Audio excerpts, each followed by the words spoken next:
Hey y'all, I'm Christine. I'm back.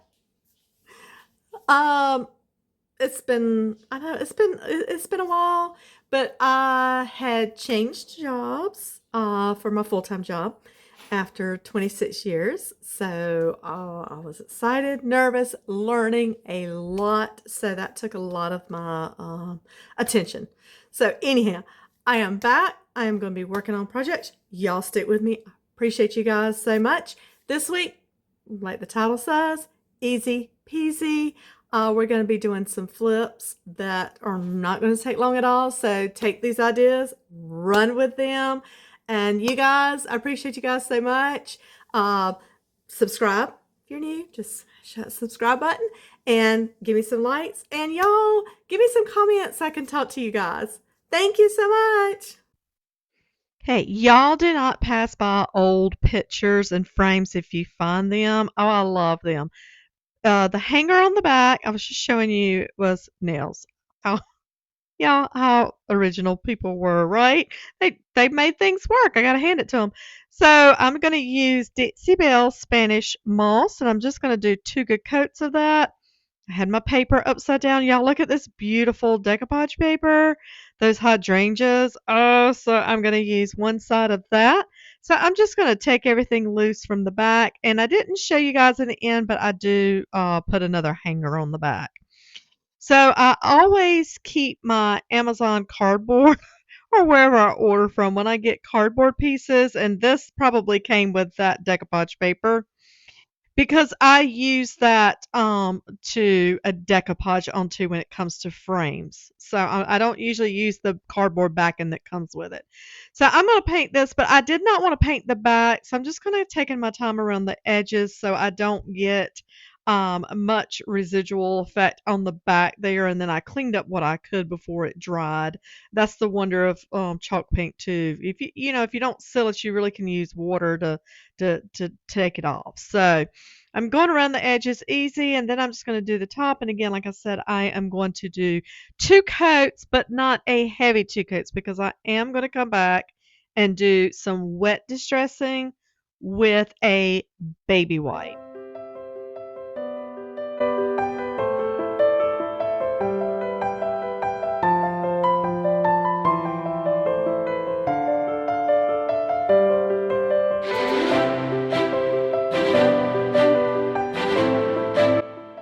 So while I'm waiting for my frame to dry good, I am going to start work on my decoupage paper. So I'm going to just put it on, like I said, that little piece of cardboard I had. Now, I just use my fingernail to run around the edges, and that makes a good line to allow me to take my scissors and cut on that line. So that makes a good little crease. So that's just a tip if you don't do a whole lot of decoupaging, to use that on your paper because with these rice papers, and that's what this is, they just bend a little bit better and they give a little bit better. It's not a thick paper there, so this method works very well. Now, when I'm doing my decoupage paper, I want that background to be white or an off-white most of the time because you want your colors in your paper to pop. If you have it a dark color, your color in your paper just won't. It'll dull it down a good bit.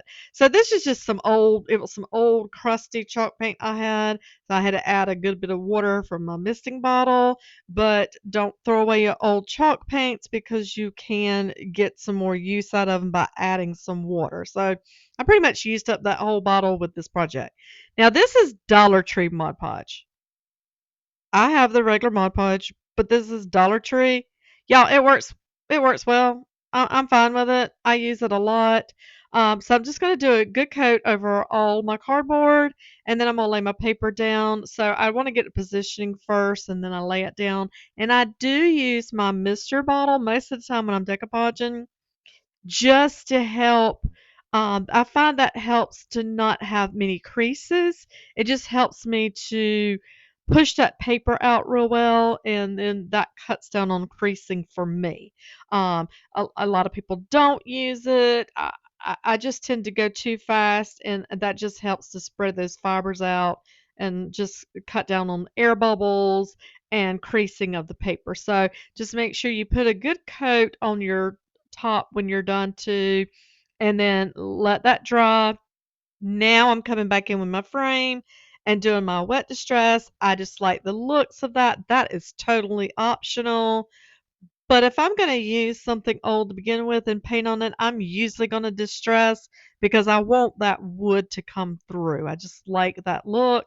And then I'm just going to place everything back together. And then I am going to coat everything real well with DIY clear wax. Y'all, that stuff goes on like butter.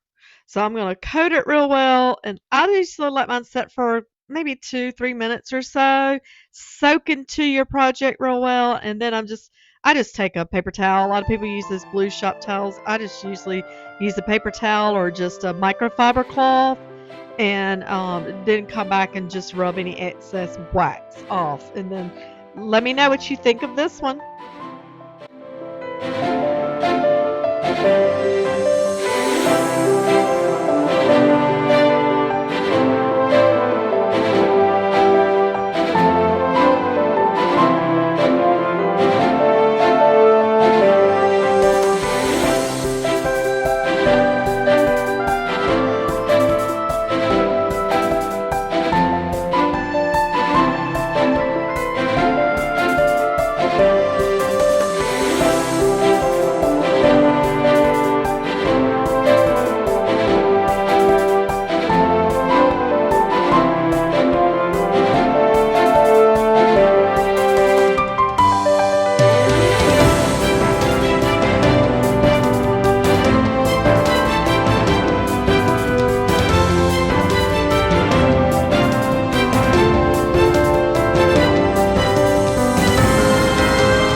This was a Goodwill find. I see all those stickers on the back. That's how you can tell it's our local Goodwill because they love to put some stickers on there.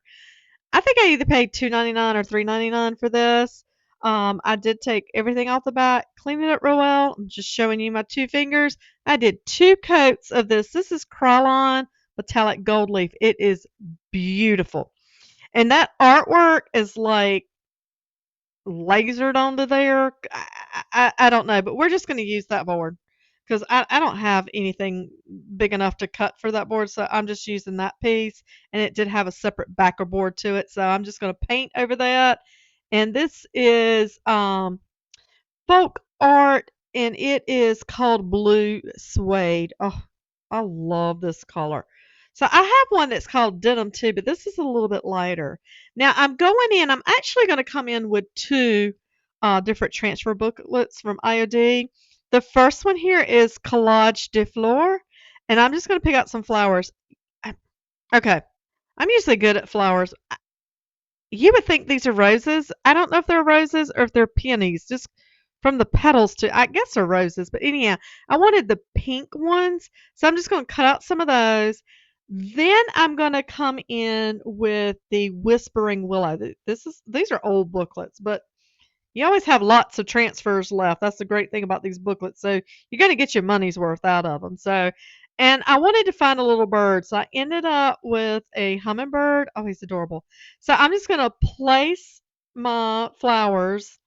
And then what I'm going to do with the bird is on top of the middle one, I'm going to layer him in there. So transfers, you can use pieces and parts from all kind of booklets. You can layer them.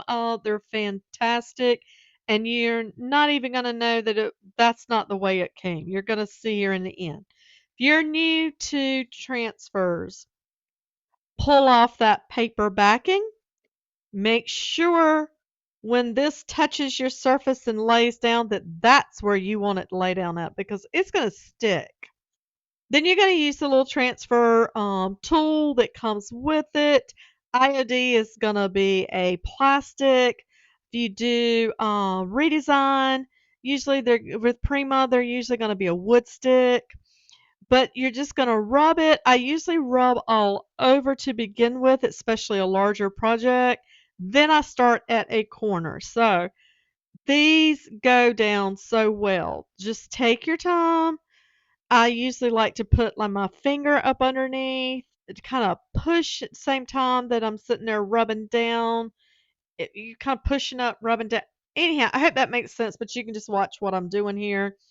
Then when you get your project down, you can use your fingers to burnish it in there, or you can use that backing. I normally just flip over that top sheet, that vellum piece, and rub it down. Or if I'm scared my transfer is going to pull up, sometimes I'll actually just lay it down and take my hand and rub over the surface. But you want to make sure that your corners are down, or these pieces can pull up if you just don't make sure that you marry it in well to your project there. So you're just going to watch me lay all my pieces and see here's my little hummingbird. He's going on top. You're going to think that's the way that came, right? And then we're going to come back to our frame that we painted.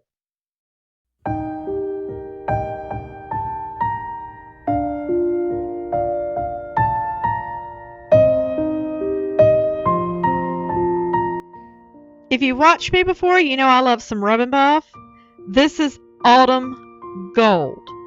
So what I want to do is this is a beautiful metallic gold spray paint, but I just want to age it up some, take it down from being so shiny, new looking.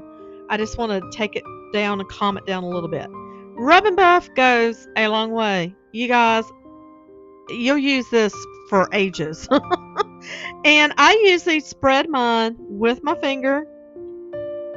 It's messy on your finger, but it cleans up well. And I just find I have more control than with a brush. And brushes, if you use them with rub and buff, they will wash out, but I find that they make the bristles feel funny. I don't know. That's just my preference. So I'm going all over the frame with my rub and buff, and I especially want it to sit in those where it's got all the detail is where I'm really concentrating on rubbing it into.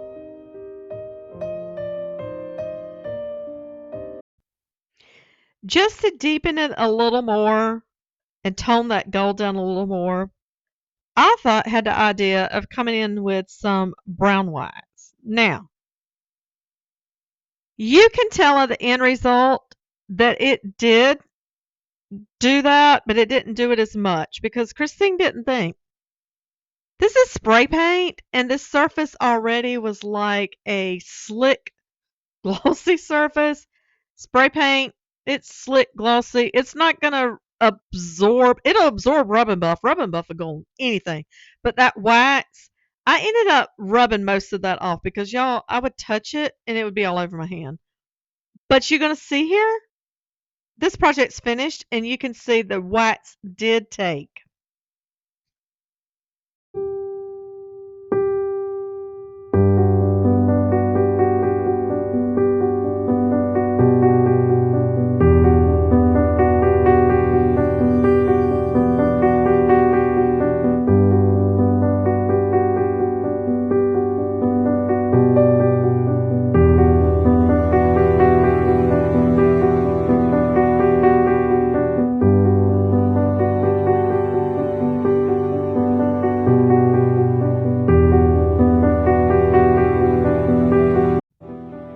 Okay, we're making life so simple right now.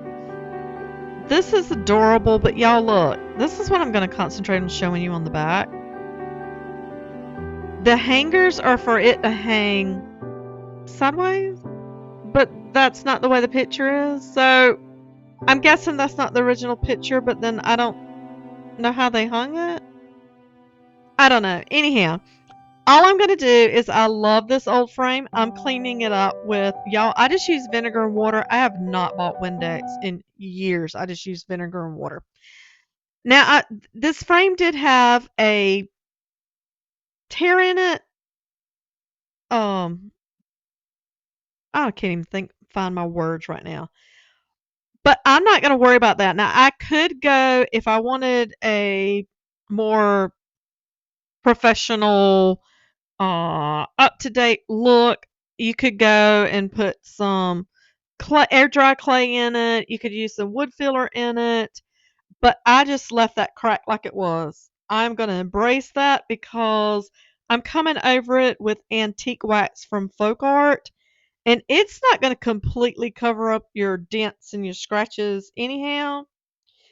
But this project is going to be so easy, and I love it because it is imperfect. Sometimes that's the beauty of things, to have things in your home that have some wear to it. So I'm coming in with another piece of my cardboard, and then I'm coming in with some more rice paper. Y'all, look how beautiful that bee is. I'm not going to decoupage this on. I'm going to show you how you could use a frame from season to season, changing up however you want to. I am just going to take some scotch tape. You can see my scotch tape sticking out there. Turn up my edges, and I didn't even bother with the sides. I just did the ends. Scotch tape the ends, put my frame back together, did come back and put a appropriate hanger on the back of this, and it's done. Y'all, thanks so much for joining me this week. I hope you enjoyed it.